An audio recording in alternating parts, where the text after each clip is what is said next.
안녕하세요. 예, 저 웰세도 김양수고요. 오늘은 신문이라든지 뉴스에서 많이 보도가 되고 있는 조금 심각한 뉴스를 가지고 마 대표님과 얘기를 한번 나눠보고자 합니다. 네. 대표님 사실 주변에서 보면 부동산 가격 많이 폭락했다. 금리가 너무 올라서 대출 이자 때문에 너무 힘들다. 이런 얘기들 많이 들으셨을 텐데 중요한 거는 이거보다 그 밑에 숨겨진 지금 부동산 금융이잖아요. 그렇죠. 그래서 신문이라든지 뉴스에서 보면 부동산 금융 그중에서도 프로젝트 파이낸싱과 관련해서 자산이 부실화되고 있다 이런 얘기들이 굉장히 많이 나오고 있는데 그러면 이렇게 자산이 부실화되고 프로젝트 파이낸싱을 가지고 더 중요한 건 이걸 가지고 영향을 받는 우리 금융회사들이 많다는 거예요. 그죠? 네네. 그래서 지금 이제 신문기사 제일 첫 장에 나오겠지만 이제 한국은행에서도 이제 실태를 좀 심각하게 받아들이고 조사를 했더니 와, 부동산 PF 대출이 130조에 육박한다. 그래서 이것과 관련해서 더 이상 사태가 더 커지지 않게끔 지금 전수조사에서 한번 대응을 마련하겠다라는 뉴스들이 나오고 있습니다. 자, 이와 관련해서 어느 정도로 좀 심각한 거고 여기에 관련해서 저희가 어떻게 준비를 해야 될지 오늘 그 주제를 가지고 대표님과 한번 말씀을 나눠볼게요. 네.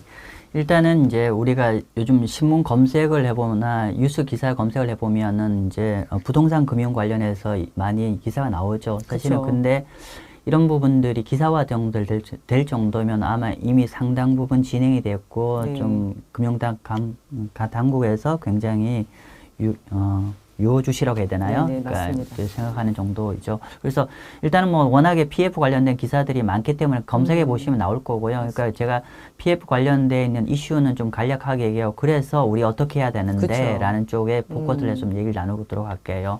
자, 일단 간단히 보시면은 지금 보시는 자료는 어떤 자료냐면은 부동산 가격은 라인으로 돼 있어요. 파란색 라인으로 되어 있고 그리고 이제 미매각 신규 미매각 그 주택 관련된 숫자와 비교를 해놓은 건데요. 지금 보시면은 최근 2022년 같은 경우는 네. 부동산 미매각이 그러니까 그러니까 새로 신규 아파트의 미매각이 거의 별로 굉장히 줄어들었었는데 네. 최근에 보시면은 이제 금리 인상을 쭉 하면서 네. 미매각 물량이 굉장히 크게 늘어가고 있죠. 지금 보시는 바는 밑에 빨간 색깔은 수도권 지역, 서울이네요. 서울 지역의 네. 부동산 미매각이고요. 나머지는 그러니까 옅은 이게 초록색 네. 같은 경우는 서울을 제외한 나머지 지역의 미매각인데 지금 나머지 지역의 미매각이 크게 늘고 있어요. 크게 늘고 서울도 약간 늘고 있죠. 네. 그래서 전반적으로 한국의 전반적으로 부동산 신규 주택의 미매각이 급증하고 있는 것을 확인할 수가 있고 그래서 위에 부동산 가격 라인을 보시면 꺾이기 시작하죠. 그래서 실제로 이 전체 그림 자체가 지금 부동산 시장이 이제 쿨링 다운하고 있는 것을 확인할 수가 있는 것을 볼 수 있습니다. 네. 자, 두 번째로는 이게 참고로 이 자료는 지금 그러니까 크레딧 아그리콜에서 한 3주 전에 발표된 자료를 이렇게 기반해서 제가 말씀드리는 건데요. 지금 이 자료는 어떤 자료냐면은 예상 부도율 횟수를 갖고 얘기하는 예상 부도율인데 지금 부도가 그렇게 낮다는 얘기가 앞으로 부도 예상치를 갖고 얘기하는 건데 지금 보시면은 일단은 전체 한국 시장의 전체 산업 전반에 대한 어떤 부도율 예상 전망은 밑에 이게 녹색이라고 말씀드려야 되나요? 맞습니다. 녹색 같은 경우는 스케일을 오른편에 보셔야 돼요. 현재 예상 부도율이 좀 증가했지만 그렇게 크게 부도는 그러니까 늘 것 같지는 않은데 현재 한 2% 내외 정도 예상이 되고 있죠. 반면에 건설 부문은 오른쪽 스케일을 보셔야 되고 이게 약간은 이제 퍼플인가요? 네. 색깔이 붉은색입니다. 예, 붉은색 같은 네. 경우는 최근에 전체 산업보다도 더 각도가 더 급격하게 지금 예상 부도율이 증가를 하고 있고 실제로 만약 예상대로 된다면 한 6% 정도의 건설 부도율이 좀 커질 것 같죠. 네. 그래서 결론은 현재 건설 관련돼 있는 부도율 증가가 더 확연히 늘어갈 것 같다. 뭐 이런 부분들이, 그러니까 정리를 하면 앞의 내용들이 미매각이 최근에 크게 늘고 있어서 부동산 가격 꺾이고 있고 그렇죠. 또 건설 관련돼 있는 부도율이 증가를 하고 있다. 이 모든 것들이 사실은 이제 부동산 관련돼 있는 프로젝트가 영향을 많이 받는다는 얘기예요. 왜냐하면은 지금 보시는 슬라이드처럼 그러니까 부동산을 기반으로 해서 여러 가지 이제 금융 투자가 이루어지고 있는데 이 투자 물량이 가계 그리고 부동산 관련 회사 그리고 금융 상품 이런 여러 가지 형태로 이제 부동산 관련된 익스포저가 커지고 있었는데 2015년만 하더라도 한 1,500조 원 내외였는데 지금은 거의 얼마입니까? 거의 3,000조 원 육박하게 거의 모든 부동산 관련 주체들이 지속적으로 비중이 굉장히 커지고 있죠. 네. 그래서 이거는 이렇게 뭐 한번 계산해 보면 적어도 지금 50에서 한 70% 정도가 지금 부동산 관련 금융이 늘은 거죠. 지난 한 7년 동안에. 그러면 아까 말씀드린 대로 이전 슬라이드에 우리가 미묘하게 증가해서 부동산 가격이 꺾이고 있고 두 번째로 관련 이제 부도율이 증가하고 있다는 건 최근 늘어난 금융 관련된 익스포저들이 상당 부분 부실화될 그렇죠. 개연성 또는 위험에 노출될 개연성이 높아진다고 우리 해석할 수가 있는 부분이죠. 자, 그리고 현재 요즘 가장 많이 이슈가 되어 있는 이제 프로젝트 파이낸싱 관련해서 말씀 좀 드리면은 오른편, 그 왼편 슬라이드를 보시면은 현재 이제 주요 이제 금융권별로 이제 들고 있는 비중입니다. 네. 근데 이제 요 비중 중에서 실제로 프로젝트 파이낸싱을 가장 많이 들고 있는 금융업권은 사실은 보험사와 은행이 제일 많아요. 사실은 제일 많은데, 근데 요즘 사실 보험사 은행보다는 우리가 기타 이제 저축은행이라든지 증권사를 더 우려를 얘기하는 거는 아마도 오른쪽 이슈 때문일 것 같아요. 오른쪽을 보시면요. 오른쪽에 세로 축은 어떤 거냐면 상대적으로 고위험군에 대한 대출의 비율이 보시면은 상단에 한 30% 육박한 게 세이빙스 뱅크라는 게 저축은행이고 그다음 한 25% 내외 되는 게 증권사죠. 증권사. 그래서 증권사와 보험사가 상대적으로 대출이 나간 것 중에서 고위험군의 대출이 상대적으로 비율이 높다는 걸 볼 수 있고요. 또 하나 스케일은 밑에 가로축이죠. 지금 이제 아마 저 화면에 저희 같이 있어서 얼굴 좀 자료 잘 보실지 모르겠는데 가로축은 어떤 거냐면은 아파트가 아닌 비아파트에 대한 대출 나간 비중입니다. 예를 들면 물류창고라든지 기타 뭐 상업시설 같은 것도 이런 것들이 좀 더 위험할 수가 있는데 상대적으로 그 스케일이 오른편 쪽으로 가면 갈수록 더 위험한 건데 지금 보면은 재밌는 거는 예를 들면 은행 같은 경우는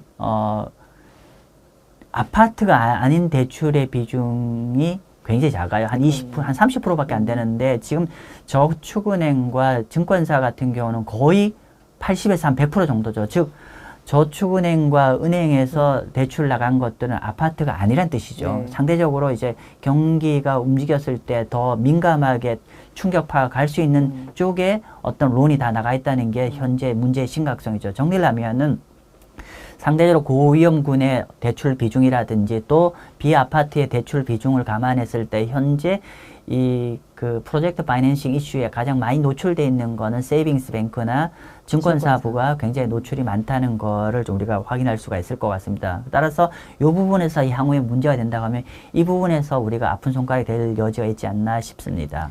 자, 그리고 좀 더 디테일하게 한번 보면은 이 자료는 뭐 지난주에 나온 이제 국회의원이 조사실에서 한 자료인데요. 그냥 뭐 결론부터 얘기하면 경제 주체별로 최근 PF 대출 연체율, 그러니까 제때 이자 못 내고 있는 연체율인데 작년까지만 21년까지만 하더라도 증권사의 연체율이 한 4% 미만이었는데 지금 좀 놀랐어요. 10%가 넘어가고 있어요. 그리고 급격하게 지금 부동산 PF 관련해서 증권사들의 연체율이 증가하고 있다는 걸 확인할 수가 있고요. 그 다음에 저축은행 관련인데요. 저축은행 관련해서 우리가 세부 항목을 얘기할 건 없을 것 같은데 어쨌건 간에 요주의 이하 여신, 그죠? 여주의 신 보면 작년만 해도 14%였는데 지금 23% 정도로 해서 좀 위험 여신이 굉장히 커지고 있다는 걸 다시 한번 확인할 수가 있습니다. 그래서 저축은행과 증권사 모두 다 현재 연체라든지 부실 여신 비율이 굉장히 증가를 하고 있다는 걸 우리가 목도를 할 수 있을 것 같아요. 자, 그러면 결론적으로 이 모든 문제들의 원인의 출발은 뭐냐면은 금리가 많이 올라가서 그렇죠. 그러니까 정책금리가 우리가 여러 가지 이유 때문에 많이 올랐고, 그리고 정책금리가 많이 올리면은 부동산 시장이 충격파가 가고, 그러면 부동산을 기반한 여러 가지 비즈니스나 금융인들이 문제가 되는 거고, 그래서 결국 현재 어떤 뭐 PF 사태라고 하긴 뭐하지만은 PF 여러 가지 우리가 좀 리스크가 점증하고 있는 이슈가 될 거예요. 그죠?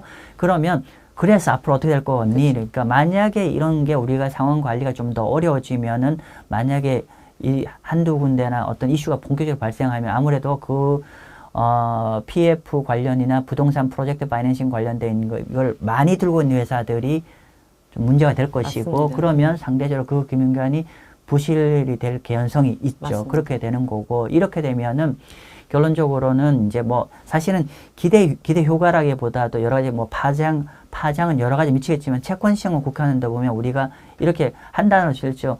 그 채권 시장이 신용 경색이 될 것 같다. 그쵸. 근데 이 용어 잘 이해하셔야 하는 게 이게 크레딧 크런치잖아요. 크레딧 크런치라는 의미는 뭐냐면은 기업들이나 여러 경제 주체들이 자금을 조달하기가 어려워지고 그리고 자금 조달 여건이 영어로 크레딧이 타이트해진다는 얘기고 그럼 어떻게 되냐면 조달하기 어려워지면은 그 금리가 비싸지죠. 이거 저희가 작년 가을에 레고랜드 사태 때 한번 그렇죠. 경험해 보셨어요. 맞습니다. 고객분들, 그래서 제가 이제 요렇게 단어를 정해 놓으면은 채권 시장 경색이면 그럼 채권 투자하면 안 되겠네 이렇게 이해하시는데 그거는 딱 반절만 이해하신 겁니다. 어떻게 되냐면은 방금 대표님 지적하신 대로 앞으로 우리가 만약 그런 상황이 이렇게 신용 경색 위기가 되면 우리가 알 수 있는 힌트가 작년 레고랜드 네. 사태예요. 보시면은 지금 제가 이제 그림을 그려놓은 건 뭐냐면은 작년에 레고랜드 기점으로 해서 앞에 한 두세 달, 뒤에 두세 달을 같이 한번 기점을 그려놨는데요. 가운데 빨간색 점선 라인이 레고랜드 이벤트가 발생한 시점입니다. 그래서 보면은 이 검정색은 국채금리고요. 국채금리는 이후에 금리가 쭉 내려가는 걸 우리 확인할 수가 있고 반면에 밑에 약간 그 컬러풀한 색깔들은 뭐냐면은 트리플 A, 더블 A, 싱글 A 굉장히 우량 채권들이죠. 네. 우량 채권들의 가상금리예요. 그 사실은 이제 뭐 트리플 B 이하는 논할 것도 없어요. 사실 작년에 너무 놀랐던 게 A등급보다 트리플 B등급의 가상금리가 갑자기 확 치솟아서 그게 사실 좀 굉장히 이슈였었던 것 그렇죠. 같아요. 네. 사실은 이제 요거는 제가 지금 여기 보여드린 그러니까 색깔들은 그나마 굉장한 우량한 채권들의 맞아요. 가상금리인데 얘들 네. 가상금리도 다 위로 그래도 올라가죠. 올라가요. 네. 이 자료 보실 때 어떻게 보셔야 되냐면요. 검정색은 국채인데 이거는 왼편 스케일을 보셔야 되고 그리고 컬러풀한 색깔들은 이제 트리플 A부터 싱글 A까지인데 오른편 스케일을 보셔야 되고 그리고 검정 색깔 국채는 국채 금리고 이 컬러풀한 것들은 가상 금리예요. 따라서 가상 금리가 이렇게 늘어간다는 거는 사실은 이들 채권의 가격이 하락한다는 얘기죠. 그렇죠. 즉 정리를 하면은 만약에 이렇게 우리가 어떤 이벤트가 좀 더 악화된다고 하면 시장은 완벽하게 차별화될 거다. 그렇죠. 차별화가 되면 어떻게 되냐면 국채와 국채가 아닌 모든 것들은 반대로 움직인다. 즉 국채는 이런 이벤트가 발생하면 상대적으로 우리가 금융기관도 뱅크런 이슈도 발생하기 때문에 오히려 믿을 거는 온리 국채가 되기 때문에 국채의 디맨드가 커지고 네. 국채의 디맨드가 커지면은 국채 가격이 올라가고 그럼 반대로 국채 금리 내려가죠. 지금처럼. 네. 이렇게 갔었고 반면에 이전에는 거의 중국채급이라 생각했던 트리플 A, 더블 A 뭐 이런 것들도 마저도 이제 가상금리가 벌어지는 거죠. 따라서 우리가 작년 9월 달 레고랜드 발생했을 때 어떤 이벤트가 발생한 것처럼 이게 이런 이제 크레딧 크런치가 되면 이거보다 좀 더 상황이 더 심각할 개연성도 있기 때문에 이 부분 여러분 꼭 염두에 두셔야 되고 결국 신용 경색이라는 거는 가상금리가 확대된다는 얘기입니다. 그렇기 때문에 참고로 국채는 가상금리가 없고 국채가 아닌 모든 채권들은 가상금리가 있어요. 그렇죠. 그러면 그 얘기인 즉슨 국채 가격은 올라가고 국채가 아닌 모든 채권들은 가격이 밀리고 또 디폴트 리스크가 커진다라고 그렇죠. 볼 수가 있을 것이고요. 또 하나 말씀드리면은 요번에 미국에 뱅커런 이슈가 있었잖아요. 네. 사실은 모르겠습니다만은 우리가 물론 이제 그렇게 되지는 말아야 되지만은 혹여나 이런 이제 이금융권에서 우리가 PF 사태가 발생해서 혹여나 한두 개 금융기관이 본격적으로 문제가 되면은 예상하기 싫지만 이런 생각하기 쉽지 개연성도 않습니다. 네. 있죠. 그러면 근데 우린 투자자 입장이잖아요. 그렇죠. 그러면 그런 상황이 됐을 때 우리 어떻게 하지? 그렇죠. 은행도 못 믿어. 그럼 뭘 해야 되지? 그럼 사실은 근데 채권도 시형 경색이 된다며 이렇게 이해할 수 있는데 근데 우리 한 가지 이제 힌트를 얻을 수 있는 게 보시는 바처럼 실리콘밸리 은행 파산할 때 보시면 미국 국채 보시면 됩니다. 미국 국채 어떻게 되냐면 그 실리콘밸리 파산 선언 이후에 국채 금리는 많이 내려오죠. 그래서 그 오히려 국채 가격이 많이 올라갔다는 즉 flight to the quality in 채권.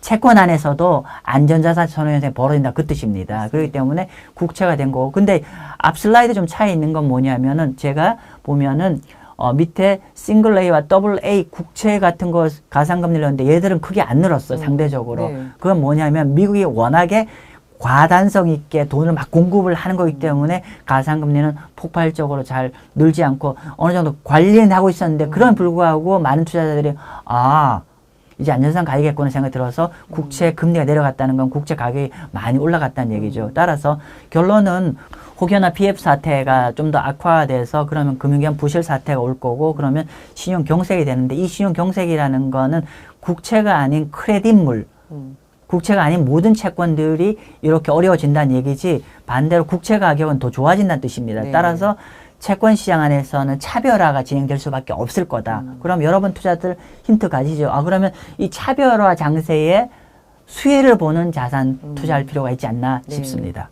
네. 그렇잖아도 요즘에 아예 대놓고 신문에서는요, 어떤 은행이 연체율이 어떻다, 어떤 증권에 지금 뭐 PF 관련 대출이 너무 노출이 심하다라고 해서 근데 불안해 하시는 구독자분들이 그쵸, 많으세요. 그쵸. 그렇다고 저희가 여기서 이름을 다 바로 말씀드릴 수는 없잖아요. 네. 그래서 보통 은행 같은 경우에는 건전성 지표가 자기자본 비율, BIS 비율을 보고 이제 보험사 같은 경우는 지급 여력 비율을 보고요. 그다음에 증권사 같은 경우에는 영업용 순자본 비율을 건전성 지표로 많이 보잖아요. 네. 근데 이런 것들을 어디 가서 확인하실 수 있냐면 금융감독원 사이트가 너무 잘 돼 있어요. 그래서 지금 말씀하셨던 이벤트들 중에서 아, 혹시 내가 지금 거래하고 있는 금융회사들 건전성이 어느 정도 되는지 한번 알아보고 싶다라고 하시면 금융감독원에 금융통계 정보 시스템이라는 사이트가 있습니다. 거기 들어가서 보시면 우리나라의 지금 모든 금융회사의 재무제표와 건전성 지표가 다 공시되어 있거든요.